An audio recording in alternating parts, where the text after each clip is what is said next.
Hi everyone, I'm in Cornwall today visiting the historic village of St Just, known as Lan Ust, or possibly Lan Ust in the native Cornish language. This is the St Justice in Pennwydh, right on the westernmost edge of Cornwall, not too far from Land's End, not to be confused with the other St Just that's a bit further east. I'm visiting the parish church, which is dedicated to St Just, and has some really interesting historic artefacts and art. The church building, in this form, is essentially a product of the 15th century, but developed from previous structures that have been attested on the site, some of which are incorporated in the current building, in the chancels and naves, and some of the other features too. The church has quite the rectangular footprint now, but there are records of a previous structure being rebuilt in 1334, possibly in cruciform shape, going by both toponymic and architectural evidence. I've had a read of the church guidebook, which is excellent by the way, and a lot of the information I'm giving today is from this source, which is authored by Andrew M. Burt, and he interprets one of the variant names of St Just, Lathrhoda, as indicating that the church structure of 1334, or possibly an earlier structure, was actually in cruciform shape. His interpretation of the name Lathrhoda is a Cornish-Saxon hybrid, Lath from the Cornish word for enclosure, similar to Llan in Welsh, and there is evidence for this early enclosure in the shape of the boundary walls that still survive. The row element then, Burt has suggested, is deriving from rúd, the Saxon word for cross, and then da, Cornish for good. So we have the name meaning the holy place of the good cross. That's if you accept the suggestion by the author of this guidebook anyway, and I'm not going to disagree. And what I particularly like about the guidebook is this use of the Cornish language. I'll read out a sentence. Dein cerdd genef ha mi fynd dda gefaroedda. It's very similar to my native Welsh, and I think that most Welsh speakers would be able to understand this phrase, or at least get the gist of it, not just because there's an English language translation with it, but because the Cornish and Welsh languages are just that similar, both deriving from a common language known as Brythonic. I'm sure that my pronunciation wasn't up to scratch though, and if anyone would like to recommend some resources that would help me pick up a bit Cornish, please let me know. Now there's loads of historic architecture throughout the building, from all periods of its long occupation, so I'm only going to focus on a handful of features, my favourites obviously. Now this is what I really came to see. Thanks to Peter Chesbrough for the recommendation. It's an inscribed stone that would seem to date to the earliest period of the church. On one side is carved with the Cairo monogram, used to denote the name of Christ, a symbol used throughout Europe in the 4th and 5th centuries, but possibly later in Britain, in the 6th century, and this is thought to be the rough date of the inscription. There are some words carved on the other side, but there is some confusion on how it should be interpreted. If we ignore the ni at the top for a sec, which was probably added later, we see the words Celis Ic Celis seems to be the personal name, and the Ic seems to be what Burt has described as a debased form of Latin for lies year. So it seems to be a memorial stone for someone called Celis. So who was this Celis? Presumably someone important to be commemorated with this stone. But we don't really know, and the paper trail for this stone doesn't go back anywhere near far enough to maybe the 6th century, when it was believed to have been carved. The stone was only rediscovered during renovation work in 1834, and then used as a credence table until 1901. A bit underappreciated, which isn't unusual of course. So let's try and do a bit of digging for this person, and there is nothing concrete at all. But there is a possibility of a match with a figure from Welsh medieval genealogical records, who was a variant of the Celis name, and who was also said to be from Cornwall. So the name doesn't appear as Celis, because it's from Welsh records, but the Welsh variant Celyf. The name is also believed to be cognate with the Cornish Saint Celevan, an attested toponym elsewhere in Cornwall if you know the area, and also the Breton form Solomon. This is the pedigree in a medieval genealogical tract called Bonner the Saint, which appears in several Welsh medieval manuscripts. This one I'm showing is from Hengwrt manuscript 202 from about 1400, and this is another example from Hafod manuscript 16 from around the same date. It has Celyf as the father of someone called Cubby, and the son of Geraint ap Erbyn ap Cystennin Gorau. Interesting also that a pedigree for another saint called Iestyn seems to suggest that he was the brother of Celyf. Iestyn is cognate with Justin, which is the origin of the name of the saint that the church is dedicated to, which gives us another possible connection with the family. There is a Latin medieval life of St Cubby too, which has a broadly similar pedigree for this saint.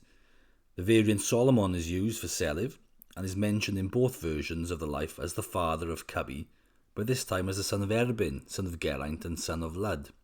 This matches up reasonably well with the pedigree in Bonner the Saint, although the places of Erbyn and Geraint have obviously been swapped. But corruptions like this can be expected in documents that have probably had a long line of transmission, and likely only authored much later than the period they're set in. Later than the 11th century, if you accept the suggestion by scholars, and possibly relying on memory.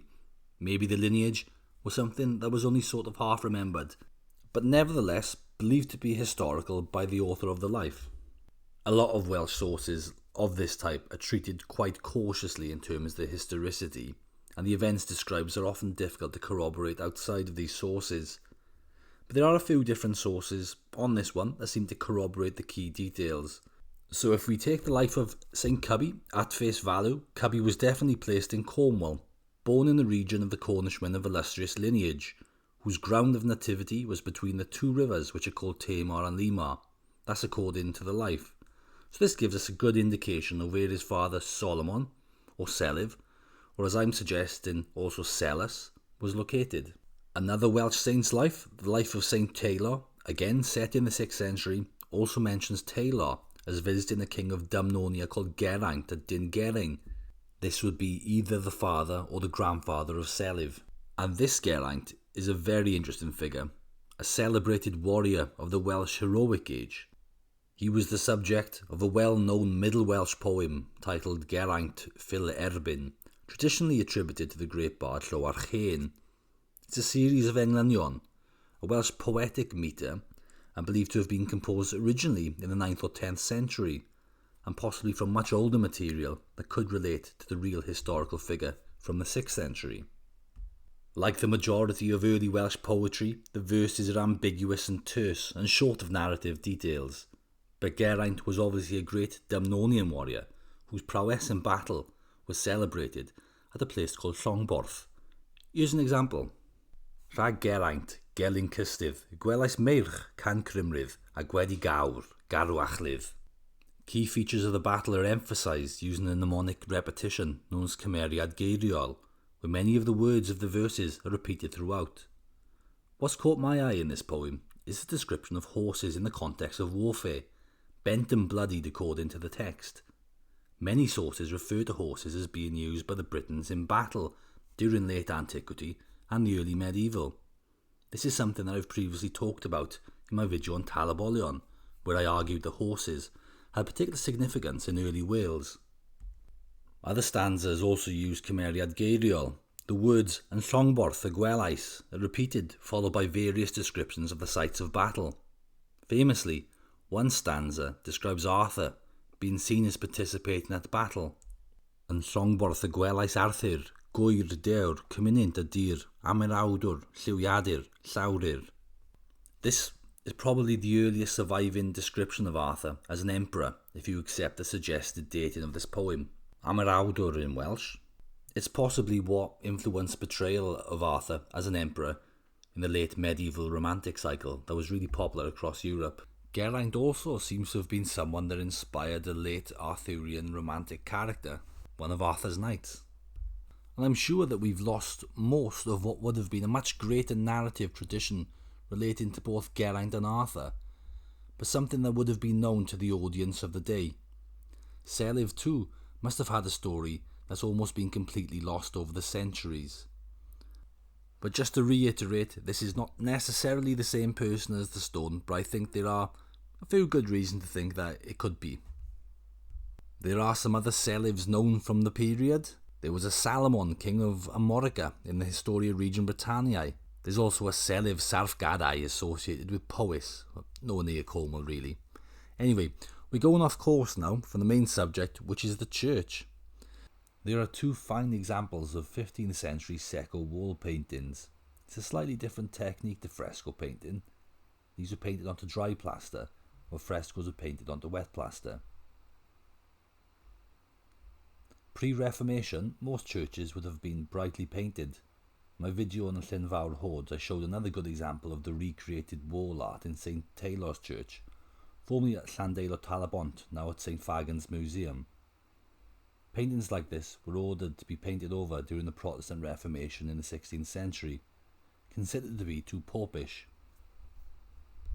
As well as looking nice, they served a didactic purpose, teaching the congregation about the Bible. They were rediscovered in the 19th century. This one depicts St George and a dragon. It was heavily restored, and virtually all the visible paint is from the 19th century restoration. This one depicts Christ blessing various tools, known as Christ of the Trades. It preserves more of the original paint. This is part of an old cross shaft that has been incorporated into the wall. It's believed to be 8th or 9th century, and described as Hiberno-Saxon in style. There's also a couple of nice examples of medieval crosses in the churchyard. There's lots more interesting historical features to the church than I've been able to film today, so I definitely recommend a visit. And I'm going to leave it there for now, so thanks everyone for watching.